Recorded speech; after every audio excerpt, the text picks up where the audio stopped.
Hey everyone, welcome back to my channel, welcome if you're new. My name's Lauren and today we're doing video 4 in my yearly wrap up series, and today we're talking about my favorite books per month.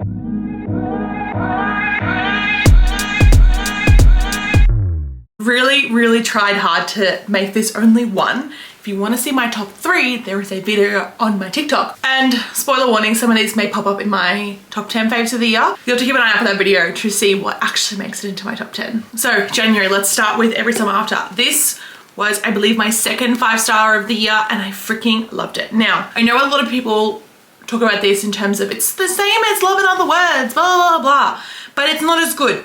I haven't read Love in Other Words, but from what I can gather, the plot lines are very similar, but people drag the FMC on in this, but not drag the main characters in the other book. I don't know. I will definitely be doing a video next year of comparing this to 2 other books that compared to this, and I'm gonna see which one is better. So I don't really care what anyone thinks, whether this is worse or best. I think this touches on real life difficult topics, real life struggles. Whether these two belong together or not is not up for us to decide. So I love this book with my whole heart and soul. It spoke to me on such a soul level. If you don't know anything about Every Summer After, this follows Percy and Sam. They were childhood best friends and then turned lovers, obviously, but something happens and they're separated for, I think it was like 11 years. I read this in January and I've read a lot of books since. I can't remember exact specific details, but they are reunited when it's Percy's mother's funeral and it's the first time they've seen each other. They have to confront what happened because it was never discussed. And yeah, I loved it. I loved it. I cried, I sobbed. I just think it was a beautifully written book. Perfect summer read. It is like a second chance childhood friends to lovers romance, obviously, and it gives major The Summer I Turned Pretty vibes. So if you are missing that show and those books, I recommend checking this out. Try and like forget what people talk about it on Book Talk. I think it's a great book. Check your triggers because there is some things that you may not gel with. And if you don't like it, I actually don't want to know. Just keep your thoughts to yourself. Next is February. Now there were 2 major standouts and I had to sort of decide between the 2. We are going to go with The Spy by Sophie Lark. I fucking loved this. I was not expecting The Spy to be who The Spy was. I tossed and turned about who I thought it was a couple of times. I was so blindsided. The plot was freaking fantastic. It was a great book. I love the Kingmaker series. I'm missing Sophie Lark's Mafia books. I really need to read some more Mafia in the new year because I haven't read anything really since I finished this world. So I am looking for Mafia Rex. If anyone has them, let me know in the comments.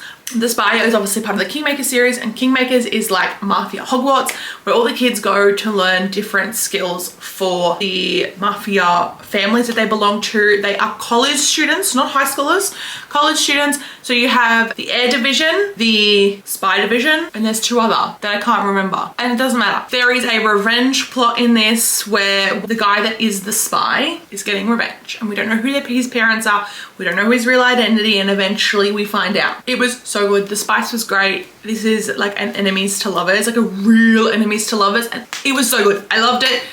5 stars, obviously. March is First Down by Grace Riley. I loved this book. Now, some people prefer Breakaway. I personally love this one a lot. First Down is a football romance. I love football romances. It is also fake dating and tutoring. So if you've read The Deal, this is very similar but better. There is family drama for both main characters on both sides, so that's something you don't really gel with, maybe give this one a skip.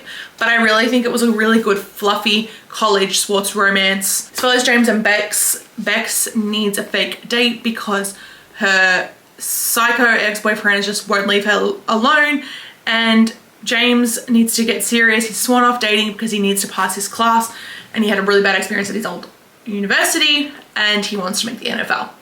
So Bex is tutoring him and they fake date. It is heaven. James is like the definition of like one of the perfect book boyfriends. He is like a gentleman. That's the way I can describe it. He just respects women so hard, and I froth it. I love it. It is so good. One of the opening scenes is James standing up to her ex-boyfriend about the way he's talking about her, but he doesn't know it's about Bex. He doesn't know who it's about. April has probably one of my biggest surprises of the year. I freaking loved The Ritual. Now, this is a freaking chunky book and I read this whole thing. I read it. I didn't listen to it, I read it. I did listen to the subsequent books, but we're not going to talk about that right now. I loved this. This is so well written. It is 50% plot, 50% spice, which is what I love in a dark romance. I need a 50-50. I don't read dark romance for the relationship. I read it for a crazy plot and I read it for the spice. So I loved this book. This follows Ryan and Blakely. Now, they both attend Barrington University, and Barrington University is known to be home to some of the richest families, children in the States, and they're also a part of this secret society known as the Lords. And it's, the saying is, I vow, you vow, we vow. This is arranged marriage now, or like a forced marriage. I'm calling it arranged marriage, but Blakely is Ryan's chosen and she fucking hates him. This was amazing. This is the, like, a really good enemies to lovers, but he is like the softest boy for her. He's in love with her. He's obsessed with her. Now for me, I need a dark romance where the guy's not a complete cunt. He needs to be a good boy. He needs to be horrible to everyone else, but he needs to worship the ground that this girl walks on, and he fucking does. I love this. The sex in this is great. He is so, what's the word I'm looking for? He just lets her explore her sexual desires and her sexual wants and needs in such a good way. He really supports her and doesn't judge her. It is great. The plot was freaking wild. I love these books. I cannot get enough.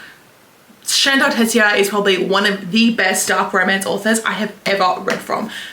I will say this, but every single one of her books that I have read is a 5-star, which is not something I can say for other dark romance authors. She just does something better in these books that I can't, like, the only way I can explain them is that, again, it's that 50-50, it's the 50-50 balance, which makes it good, but it's these men are dark and they do shit things and not good things and bad things and horrible things, but they never do it to their queen. And it's like, they treat them like queens. And that's what I need in dark romance. I need the man to be horrible, despisable to everyone else, but within 10 chapters, you see he is a secret little cinnamon roll, but only for his girl. Please check your triggers. There is a lot of triggers. I believe they're at the start of the book. She does have her trigger warnings and all the content warnings. Next is easily one of my favorites of the year.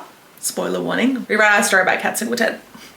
This book made me a second chance girly, and I can say this now with wholeheartedly, I am a second chance romance girly. I love it. I love second chance. It is beautiful. It is amazing. When there is groveling, when he lives his life obsessed with her forever, that's what I need in a book. Rewrite Our Story follows Marigold and Cade. They dated in high school, but when she moves away to go to college, they break up. And it's a bit of a miscommunication. So if you don't like miscommunication, maybe give it a skip, but I think it is a great resolution to that. This also has nicknames. He calls her Goldie. There is secret tattoos, and there is something that happens at about 50% of the way through, and you're like, oh my God.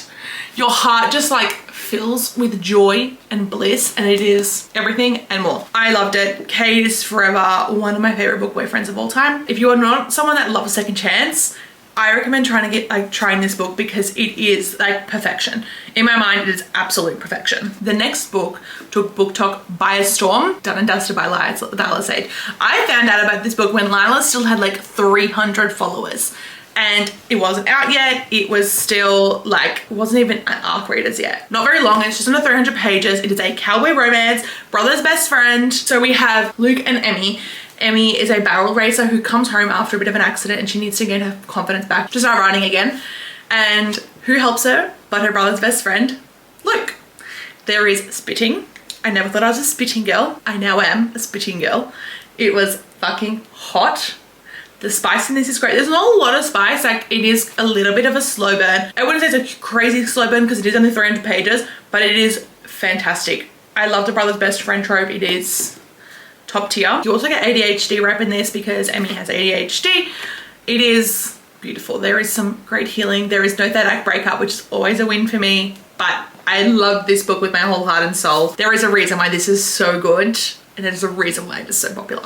I still have the indie version and I love it. July. Now, July's book is not something that I expected because It's not a lot of people's favorites, but I loved this. This is my second favorite in this series, Powerless by Elsie Silver. This is a Friends to Lovers book, which is obviously why a lot of people don't love this. Jasper, when he says take that ring off and crawl to me, I was done for. I was done. I was done. I was like, this book is amazing. He treats her with such respect. I am obsessed with Salome. She is this powerful, feisty, she grows this armor. She just grows into a woman with such a fierce nature, and it was everything I could have wanted. I loved it. It is slow burn. It is a chunky book, like all of these books are, but I loved it. I've annotated this copy. She is beautiful. I loved it. Jasper has one of the most heartbreaking stories I've ever read about in my life, but I loved this so much. Obviously, this follows Jasper and Salome. Jasper is in the NHL. He is like the adopted brother of the Eaton brothers, and Sloane is their cousin. She is the daughter of their mum's sister. They've always sort of had crushes on each other. It never went anywhere because they're basically cousins, basically siblings. It is Runaway Bride. She runs away from her wedding at the last minute, and the resilience and the strength that this girl grows by the end of this book, it is something I'll never forget about. The next book is a bit of a surprise too, but it is Fake Empire by C.W. Farnsworth. It's a billionaire romance, arranged marriage, set in New York. So good. So Scarlett and Crew have been nursing feelings for each other for a long time, but neither of them know. Both of them are strong individuals. Both of them have businesses. But Scarlett is one of my favorite FMCs. She is so strong. She's so driven. I love a strong FMC, and she really delivers. This has a trope that maybe not everyone likes, so check that out. I don't want to spoil it. This is definitely a he falls first though, but she's always had a secret crush on him too. But the way this man worships the ground that she walks on will be like no other. There is a little bit of other woman drama, but the tension, the spice, and the romance, and like the personal development journey that these two go on, I have no words for how good this book is. I loved Charlotte's writing. I will be reading more from her very soon. Again, the next book is another BookTok favorite for a reason. The Right Move by Liz Tomford. What can I say about this book that hasn't already been said? Ryan Shea is the standard. He is the standard for men everywhere. If you do not have a Ryan Shea, go find yourself a new boyfriend, is basically the way that I would put it. Because what this guy does should be the bare minimum. If you don't have yourself a man like Ryan Shea, then like, he's not the right man for you. This is how all men should behave. That's all I'm gonna say. But this is a fake dating, best friend's brother forced proximity romance.